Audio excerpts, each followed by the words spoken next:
I think you have to go with what you believe in and not be afraid to believe in something that's a little different and a little maybe unorthodox. But you can't do it just because it's different or it's unorthodox. And I lots of times talk about being just fundamental and sound and doing things that you've taught in junior high and high school. But then sometimes that's actually not the norm in the NBA. And so there's probably a little bit of both when you think about the Bucks and how we'll play and what we're going to try and do. From his philosophy to his influences to his plan for the current Bucks team, head coach Mike Budenholzer shares it all with us next on Mike Budenholzer in My Own Words. The Milwaukee Bucks are on the cusp of becoming one of the elite teams in the NBA, and the man leading the way is Mike Budenholzer. He was named the franchise's 16th head coach in May. A big thank you to the players over the last 5 years and all the people that have, put me in a position and given me the support to be sitting here and be named the head coach of the Milwaukee Bucks today. But who is this guy from small-town Arizona? How did he rise to fame? Budenholzer's roots in coaching run deep, beginning with his father, then to living legend Greg Popovich. In his first job at Atlanta, he was Coach of the Year. Now he's with the Bucks, an organization building toward monumental change in the NBA.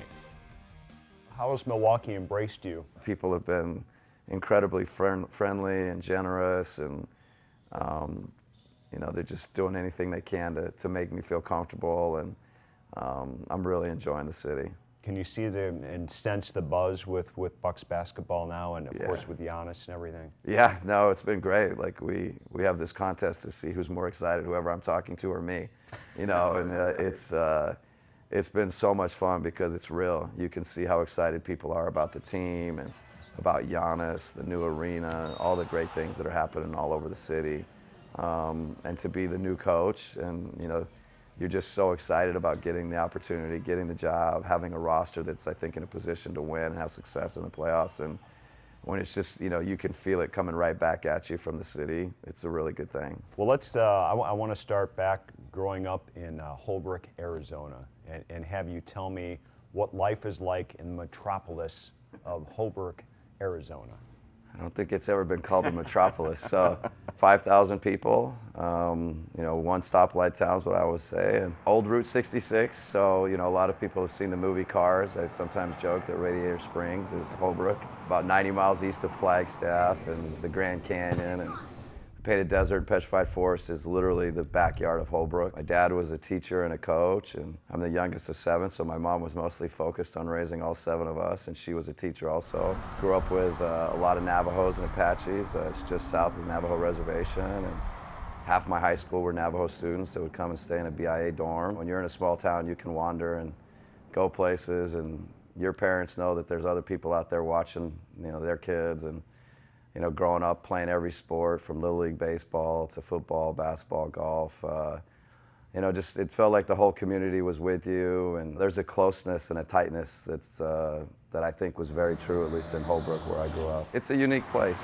that a lot of people have been through it, but if you blink or you look away, you might miss it. I loved growing up in Holbrook. Tell me about your parents, and you mentioned that they were school teachers. I know your dad coached a lot and ended up being an athletic director, but tell me specifically the influence they had on your life. In our family, our mom, was so instrumental in just the kind of daily discipline and, keeping all of us, including my dad, remembering, what's important every day and emphasizing, education and other things besides basketball. And the passion for sports and the passion for basketball with my dad was so real. I remember going to his practices, watching his teams play, watching him on the sideline coach. And then I joke he retired from coaching so he could focus just on me. He didn't have to worry about the other 10 or 12 guys on the team, and became the athletic director and was at every football practice, every basketball practice. And he pushed me,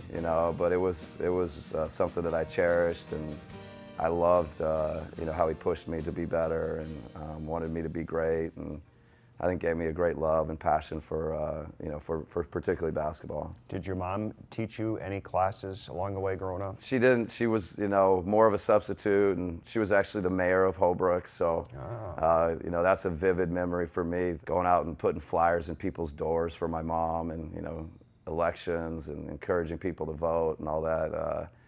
You know, it was great to watch both of them, I think, be leaders and examples in the community. You guys ran the town, didn't you?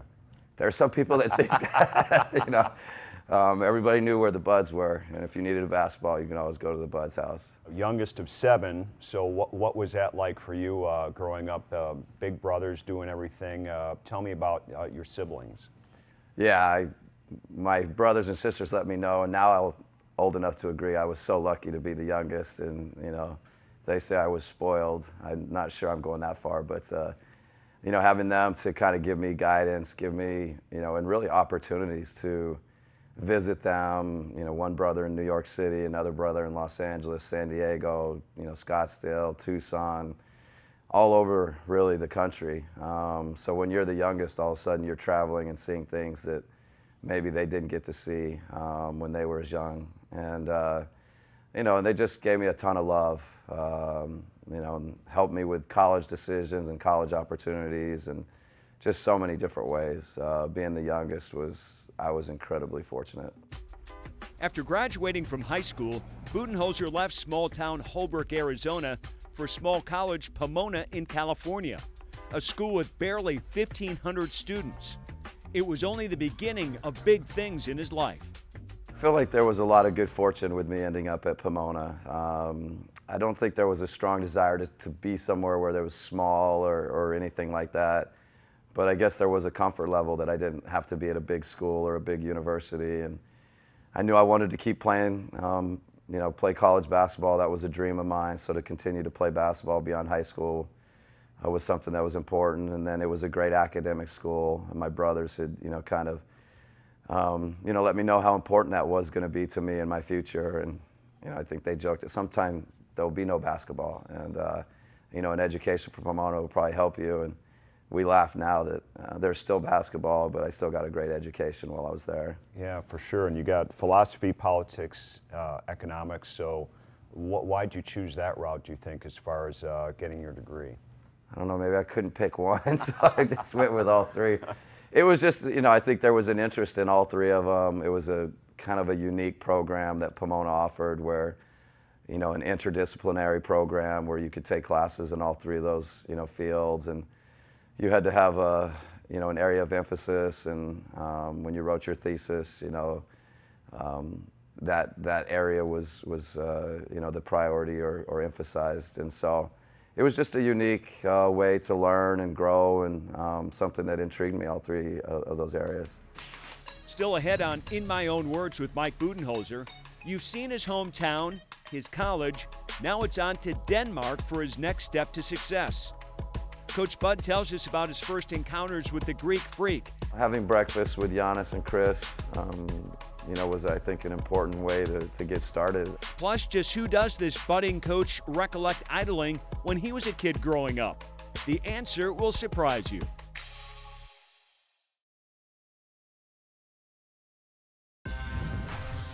In My Own Words, Mike Budenholzer is brought to you by Gruber Law Offices. One call, that's all. By Cousin Subs, believe in better. And by Menards. Save big money at Menards on all your home improvement needs. In the 1980s and 90s, the NBA was packed with star power. Jordan, Magic, and Shaq, just to name a few. It was this era Mike Budenholzer was just beginning to get influenced by big-time basketball. Only Coach Bud was influenced to go down a different avenue. When you were growing up and then through college and stuff, who was the NBA player that stuck out most to you? When I was young, it was actually probably Paul Westphal. My dad would take me in the backyard and teach me Paul Westphal's moves, and he's playing for the Phoenix Suns at that time. But the one that I really remember and kind of hang on to was Chris Mullin. I was just thought the way he shot the ball and the way he moved without the ball, and loved him at St. John's, and just I thought he was just, you know, such a great player, and you know, a little bit different, and maybe not somebody that everybody had as their favorite or best player. And I didn't have a lot of basketball cards, but he was the one basketball card that I had, and I carried it around, and I wanted to be like Mully. For Mike Budenholzer, there was no one better as a mentor than one of the most respected and successful coaches in the history of the NBA, Greg Popovich. But there has always been some confusion about how far back they really go. I think it's funny, probably everybody assumes, you know, like you said, either my brothers played for Pop at Pomona, or I had to have played for Pop, or, you know, how did you end up with Pop? And my brothers, my oldest brother probably went there more to play football, even though he was a very good basketball player. And my second brother went there, also played football. And, you know, our high school football coach in Holbrook that had kind of had a connection to the football coach there and thought academics were great and an opportunity to play. And, you know, here I come along 16 years later. Greg Popovich has been hired as the coach at some point in that time, and he recruited me my senior year of high school, Coach Pop, and then he left that summer. Kind of thought I'd never see Greg Popovich again. From growing up in small-town USA to a private college, one might think Budenholzer would stay on the down low. No way. It was time to go overseas. How in the world did you end up in Denmark for that 1 year, and why?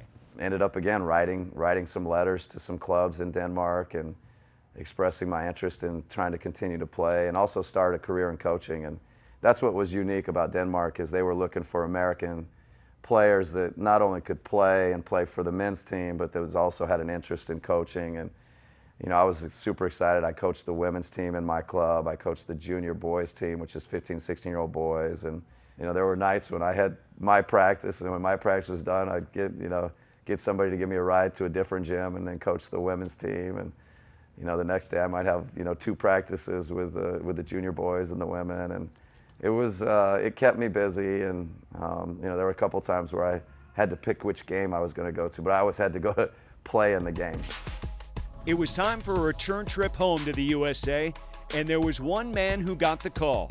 That story is next when we continue In My Own Words with Mike Budenholzer.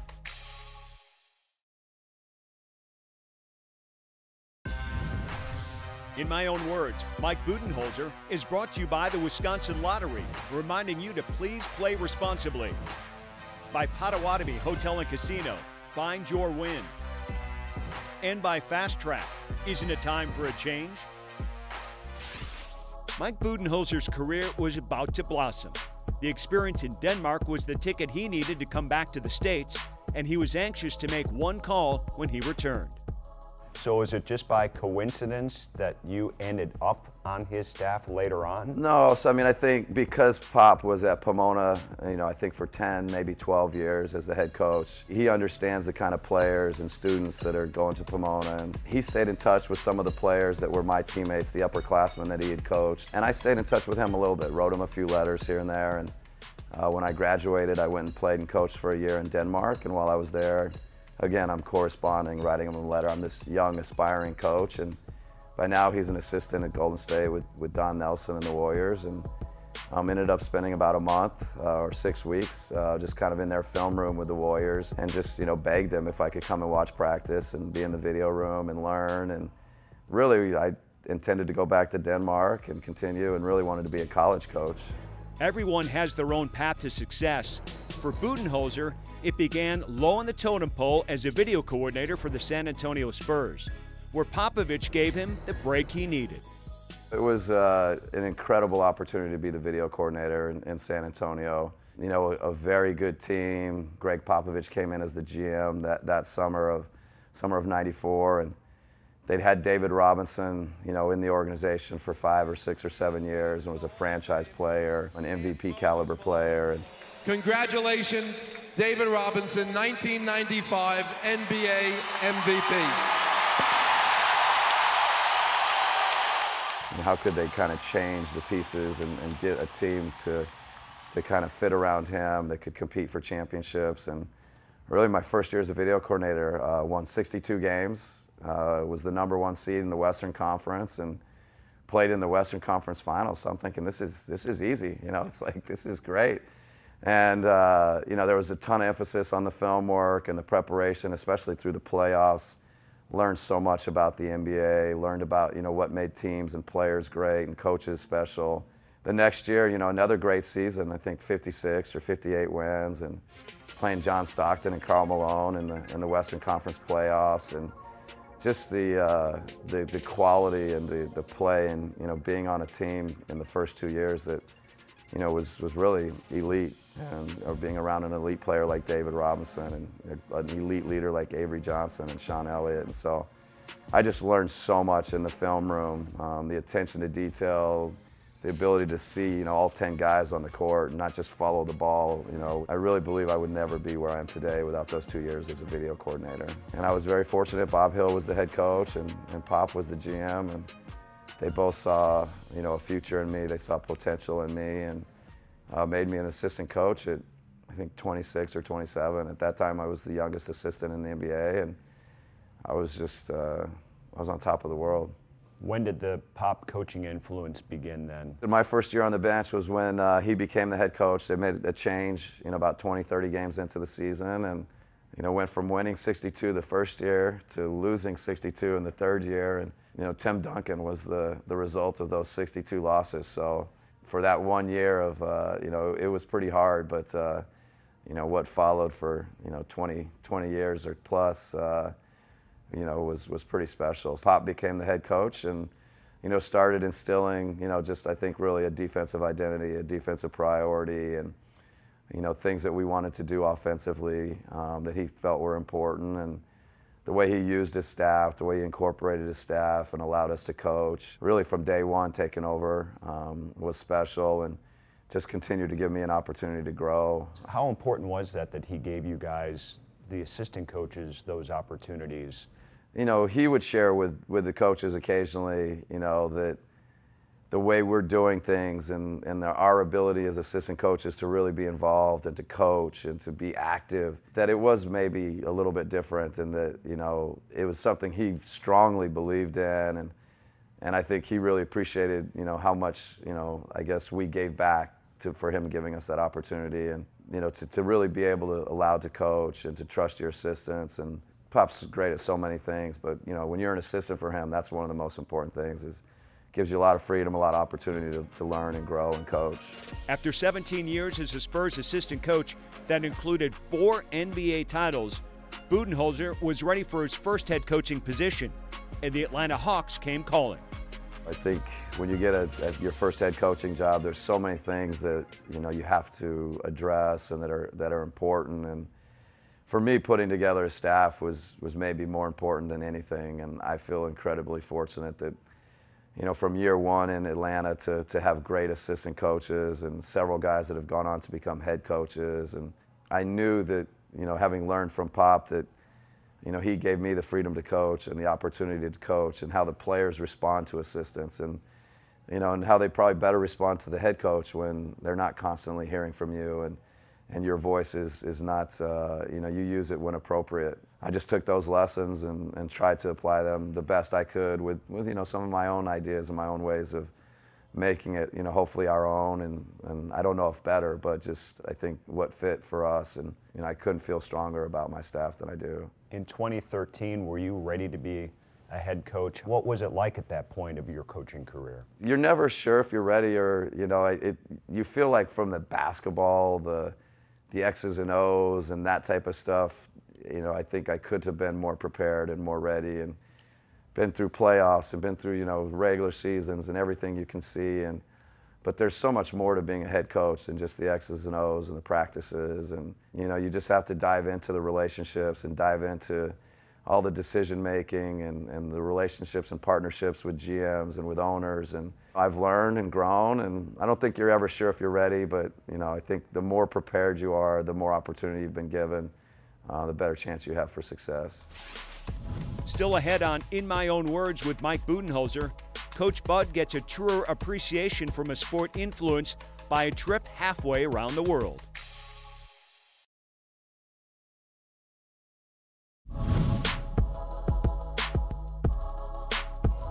Coach is great, man. He's super cerebral, man. He knows the game. He's amazing.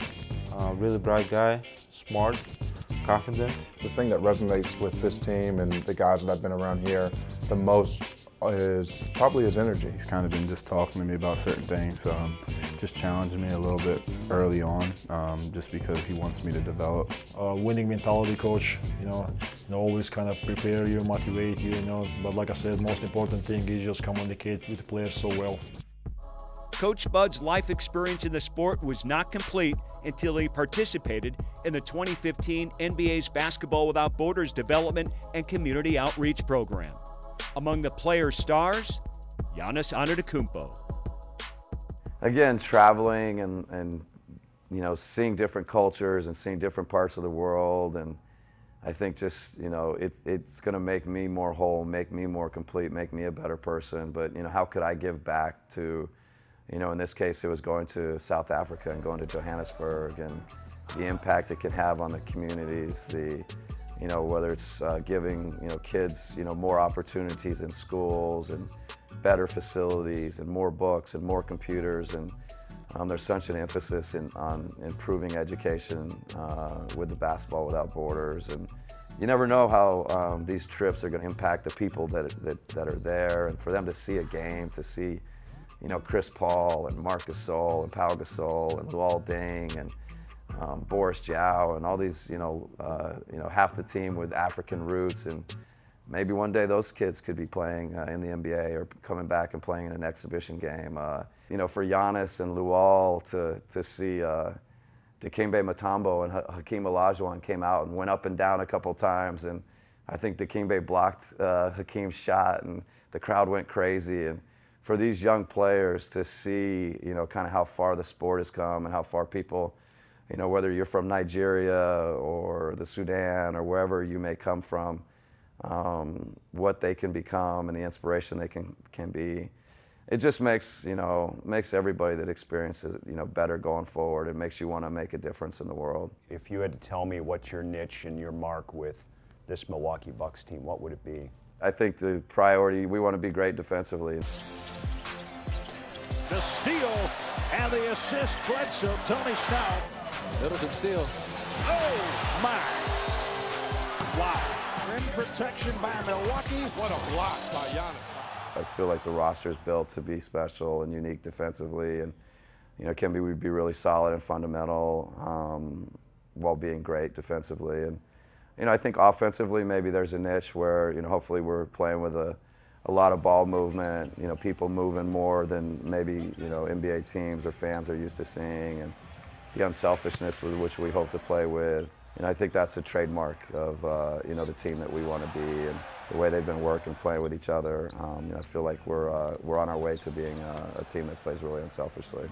The culture that you're trying to create, that winning culture, and the teacher that you are, how do you package all this up? Do you see this team going to championship level? It's just, what are we doing every day that's preparing us for that opportunity? And so I tend to obsess, more about what's our process, what are we doing to get better every day, are we taking those steps forward, and all those things that we're doing, starting with the first day of camp and really starting with September, are those going to put us in a position to have success in the playoffs? And it's all the work that you put in leading up to that. But we have a great roster, we have great players. I think they're primed, they're ready to have success and to win in the playoffs. And we want to be a championship caliber team. We want to win championships in Milwaukee, and I think we have players that I think understand that the way we're going to do that is by what are we doing every day to get better, and are we making each other better? Are we holding each other accountable? Are we figuring out what's important and focusing on that and letting everything else go? It's what are they doing every day in practice and understanding what's important to winning. And there is something that, when it comes to playoff time and how do you win in the playoffs, but you build those habits all throughout the year.